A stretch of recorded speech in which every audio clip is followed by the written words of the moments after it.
আমরা আসলে বর্তমান পরিস্থিতিতে হজ সমাগত মন্ত্রণালয়ের লোকজনকে আমরা আমন্ত্রণ জানিয়েছিলাম, তারা এসেছেন।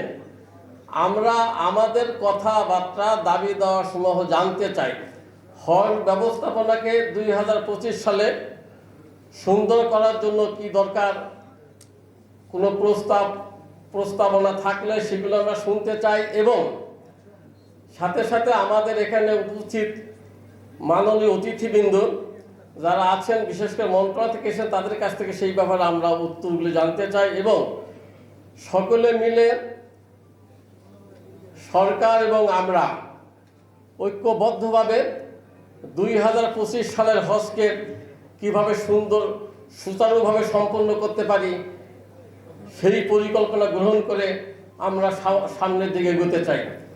এই ব্যাপারে আপনাদের সবার সর্বান্ত সহযোগিতা কামনা করে আমি শুভেচ্ছা বক্তব্য এখানে শেষ করতে চাই।